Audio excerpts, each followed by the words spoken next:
আসসালামু আলাইকুম, স্বাগতম জানাচ্ছি নতুন সংবাদে। আমি মোহাম্মদ কিবরিয়া। এই মুহূর্তে জানিয়ে দিব আমাদের হাতে থাকা সর্বশেষ আপডেট। শুরুতেই থাকছে আজকের প্রধান সংবাদ শিরোনাম, পরে বিস্তারিত। ইরানের বিমান হামলায় ছাড়খাড় ইসরায়েল, আটক নেতানিয়াহু। ইরানের সঙ্গে উত্তেজনার মধ্যেই সিরিয়ায় ব্যাপক হামলা যুক্তরাষ্ট্রের। বিক্ষোভের মধ্যে বড় ঘোষণা ইরানের প্রেসিডেন্টের। এতক্ষণ শুনছিলেন সংবাদ শিরোনাম। যারা এখনও পর্যন্ত আমাদের চ্যানেলটি সাবস্ক্রাইব করেননি, সব আপডেট সবার আগে পেতে সাবস্ক্রাইব করে ভিডিওটি লাইক দিয়ে আমাদের সাথেই থাকুন। এবার বিস্তারিত। মধ্যপ্রাচ্যে ইরান এবং ইসরায়েলের মধ্যে চলমান উত্তেজনা এক অভূতপূর্ব এবং নাটকীয় পর্যায়ে পৌঁছেছে, যা নিয়ে বিশ্বজুড়ে ব্যাপক উদ্বেগ এবং তোলপাড় সৃষ্টি হয়েছে। ইরানের পক্ষ থেকে ইসরায়েলের বিভিন্ন সামরিক এবং কৌশলগত স্থাপনা লক্ষ্য করে শত শত ড্রোন এবং ব্যালিস্টিক মিসাইল দিয়ে এক ব্যাপক ভিত্তিক হামলা চালানো হয়েছে বলে বিভিন্ন আন্তর্জাতিক সংবাদ সংস্থা এবং ইরানের রাষ্ট্রীয় গণমাধ্যম খবর প্রকাশ করেছে। এই হামলার প্রতিক্রিয়ায় ইসরায়েলের প্রধানমন্ত্রী বেঞ্জামিন নেতানিয়াহুকে আটক করা হয়েছে বলে কিছু অনানুষ্ঠানিক সূত্র এবং সামাজিক যোগাযোগ মাধ্যমে খবর ছড়িয়ে পড়লেও এই তথ্যের কোনো সত্যতা নির্ভরযোগ্য কোনো উৎস থেকে পাওয়া যায়নি এবং এটিকে একটি ভিত্তিহীন গুজব হিসেবেই দেখা হচ্ছে। ইরানের ইসলামিক রেভলিউশনারি গার্ড কর্পস বা আইআরজিসির পক্ষ থেকে এই হামলার দায় স্বীকার করে বলা হয়েছে যে এটি সম্প্রতি সিরিয়ার দামেস্কে ইরানের কনসুলেটে ইসরায়েলি বিমান হামলায় তাদের বেশ কয়েকজন শীর্ষ কমান্ডার নিহত হওয়ার ঘটনার একটি কঠোর এবং সুপরিকল্পিত প্রতিশোধ। তারা হুঁশিয়ারি দিয়েছে যে ইসরায়েল যদি এর কোনো পাল্টা জবাব দেওয়ার চেষ্টা করে তাহলে ইরানের পরবর্তী হামলা হবে আরও ভয়াবহ এবং বিধ্বংসী। অন্যদিকে ইসরায়েলের প্রতিরক্ষা বাহিনী বা আইডিএফের মুখপাত্র রিয়ার অ্যাডমিরাল ড্যানিয়েল হাগারি এক প্রেস ব্রিফিংয়ে জানিয়েছেন যে ইরানের ছোড়া ৯৯%-এরও বেশি মিসাইল এবং ড্রোনকে তারা তাদের অত্যাধুনিক আকাশ প্রতিরক্ষা ব্যবস্থা যেমন আয়রন ডোম, ডেভিড স্লিং এবং অ্যারো 3 সিস্টেম এবং তাদের মিত্রদেশ বিশেষ করে মার্কিন যুক্তরাষ্ট্র, যুক্তরাজ্য, ফ্রান্স এবং জর্ডানের বিমানবাহিনীর সহায়তায় সফলভাবে প্রতিহত করতে সক্ষম হয়েছে। তিনি দাবি করেছেন এই হামলায় ইসরায়েলের একটি বিমান ঘাঁটিতে সামান্য কিছু অবকাঠামোগত ক্ষতি ছাড়া আর কোনো বড় ধরনের ক্ষয়ক্ষতি বা হতাহতের ঘটনা ঘটেনি। নেতানিয়াহুর আটকের খবরটিকে ইসরায়েলি কর্তৃপক্ষ একটি নির্লজ্জ মিথ্যাচার এবং মনস্তাত্ত্বিক যুদ্ধ বা সাইকোলজিক্যাল ওয়ারফেয়ারের অংশ হিসেবে অভিহিত করেছে। তারা জানিয়েছে প্রধানমন্ত্রী নেতানিয়াহু এবং তার যুদ্ধকালীন মন্ত্রিসভা একটি সুরক্ষিত ভূগর্ভস্থ বাংকারে জরুরি বৈঠকে বসেছেন এবং পরবর্তী পদক্ষেপ নিয়ে আলোচনা করছেন। এই নজিরবিহীন হামলাটি বিশ্বজুড়ে ব্যাপক তোলপাড় সৃষ্টি করেছে। মার্কিন প্রেসিডেন্ট জো বাইডেন এই ঘটনার পর G7 নেতাদের সাথে একটি জরুরি ভার্চুয়াল বৈঠক ডেকেছেন এবং ইরানের এই হামলার তীব্র নিন্দা জানিয়ে ইসরায়েলের নিরাপত্তার প্রতি মার্কিন লৌহবর্ম বা আয়রনক্ল্যাড সমর্থনের কথা পুনর্ব্যক্ত করেছেন। তবে তিনি প্রধানমন্ত্রী নেতানিয়াহুকে এও জানিয়েছেন যে মার্কিন যুক্তরাষ্ট্র ইরানের বিরুদ্ধে কোনো পাল্টা আক্রমণাত্মক অভিযানে অংশ নেবে না এবং তিনি ইসরায়েলকে একটি সতর্ক এবং কৌশলগত জবাব দেওয়ার জন্য পরামর্শ দিয়েছেন। জাতিসংঘের মহাসচিব আন্তোনিও গুতেরেস এই ঘটনায় গভীর উদ্বেগ প্রকাশ করে বলেছেন, বিশ্ব আরেকটি যুদ্ধ সহ্য করতে পারবে না। তিনি সকল পক্ষকে সর্বোচ্চ সংযম প্রদর্শনের এবং অবিলম্বে উত্তেজনা প্রশমনের জন্য আহ্বান জানিয়েছেন। নিরাপত্তা বিশ্লেষকরা বলছেন, ইরানের এই সরাসরি হামলাটি একটি অত্যন্ত ঝুঁকিপূর্ণ এবং সুচিন্তিত পদক্ষেপ। এর মাধ্যমে ইরান মূলত তাদের সামরিক সক্ষমতা এবং প্রতিশোধ নেওয়ার দৃঢ়তাকে প্রদর্শন করেছে, কিন্তু একই সাথে তারা হয়তো একটি পূর্ণাঙ্গ যুদ্ধ এড়াতেও চাইছে। এখন পুরো বিশ্বের দৃষ্টি নিবদ্ধ রয়েছে ইসরায়েলের যুদ্ধকালীন মন্ত্রিসভার সিদ্ধান্তের দিকে।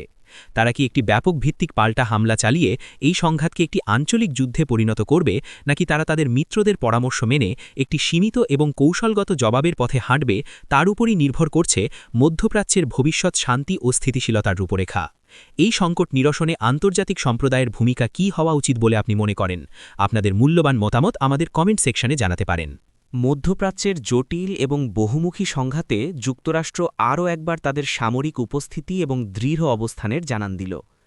ইরান এবং ইসরায়েলের মধ্যকার নজিরবিহীন উত্তেজনার মধ্যেই মার্কিন সামরিক বাহিনী সিরিয়ার পূর্বাঞ্চলে একটি বড় ধরনের এবং ব্যাপক ভিত্তিক বিমান হামলা চালিয়েছে। পেন্টাগন সূত্রে নিশ্চিত করা হয়েছে যে এই হামলাটি ছিল অত্যন্ত সুনির্দিষ্ট এবং এর লক্ষ্য ছিল ইরান সমর্থিত মিলিশিয়া গোষ্ঠীগুলোর ব্যবহৃত বিভিন্ন অস্ত্রাগার, কমান্ড অ্যান্ড কন্ট্রোল সেন্টার এবং লজিস্টিক হাব। যুক্তরাষ্ট্রের দাবি, এই গোষ্ঠীগুলো সম্প্রতি এই অঞ্চলে মার্কিন সেনা এবং তাদের মিত্রদের উপর একাধিকবার ড্রোন এবং রকেট হামলা চালিয়েছে এবং তারা ইরানের পক্ষ থেকে আরও বড় ধরনের কোনো হামলা চালানোর জন্য প্রস্তুতি নিচ্ছিল। মার্কিন প্রতিরক্ষা বিভাগের পক্ষ থেকে জানানো হয়েছে এই বিমান হামলাটি ছিল মূলত একটি আত্মরক্ষামূলক বা ডিফেন্সিভ পদক্ষেপ, যার উদ্দেশ্য ছিল মার্কিন কর্মীদের নিরাপত্তা নিশ্চিত করা এবং এই অঞ্চলে ইরানের অস্থিতিশীলতা সৃষ্টিকারী কর্মকাণ্ডকে প্রতিহত করা। দেশের শীর্ষস্থানীয় নিউজ পোর্টাল যেমন প্রথম আলো এবং যুগান্তর তাদের আন্তর্জাতিক পাতায় এই খবরটি গুরুত্ব সহকারে প্রকাশ করেছে। এই অপারেশনটি এমন এক সময়ে চালানো হলো যখন পুরো মধ্যপ্রাচ্যেই ইরান ইসরায়েল সংঘাতকে কেন্দ্র করে এক ধরনের চাপা উত্তেজনা এবং যুদ্ধের আশঙ্কা বিরাজ করছে। সিরিয়ার দীর্ঘমেয়াদী গৃহযুদ্ধ দেশটিকে বিভিন্ন আঞ্চলিক এবং আন্তর্জাতিক শক্তির একটি রণক্ষেত্রে পরিণত করেছে, যেখানে যুক্তরাষ্ট্র, রাশিয়া, তুরস্ক এবং ইরান প্রত্যেকেই তাদের নিজস্ব কৌশলগত স্বার্থ হাসিলের জন্য বিভিন্ন পক্ষকে সমর্থন দিয়ে আসছে। মার্কিন যুক্তরাষ্ট্রের এই হামলাটি তাই কোনো বিচ্ছিন্ন ঘটনা নয়, বরং এটি এই অঞ্চলের বৃহত্তর ভূরাজনৈতিক খেলারই একটি অংশ।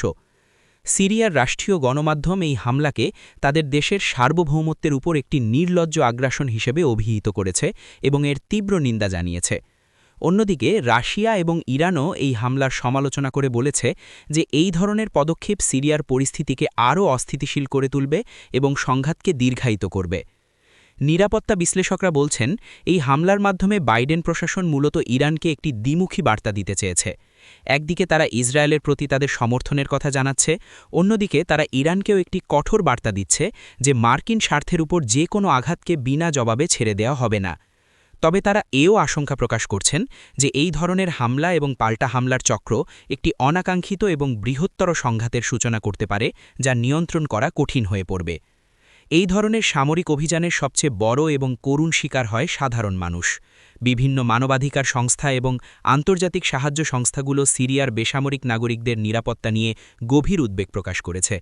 তারা বলছে, বছরের পর বছর ধরে চলা সংঘাতে ইতিমধ্যেই দেশটির সাধারণ মানুষ এক অবর্ণনীয় দুর্ভোগের মধ্যে রয়েছে এবং যে কোনো নতুন সামরিক তৎপরতা তাদের জীবনকে আরও দুর্বিষহ করে তুলবে। তারা সকল পক্ষকে আন্তর্জাতিক মানবিক আইন মেনে চলার এবং বেসামরিক নাগরিকদের সুরক্ষাকে সর্বোচ্চ অগ্রাধিকার দেওয়ার জন্য আহ্বান জানিয়েছে। এই ঘটনাটি আন্তর্জাতিক সম্পর্ক এবং যুদ্ধকালীন নীতির জটিলতাকে আবারও সামনে নিয়ে এসেছে। একটি দেশের জন্য আত্মরক্ষার অধিকার এবং অন্য একটি দেশের সার্বভৌমত্বের মধ্যে ভারসাম্য রক্ষা করাটা কতটা কঠিন তা এই ঘটনা থেকে স্পষ্ট।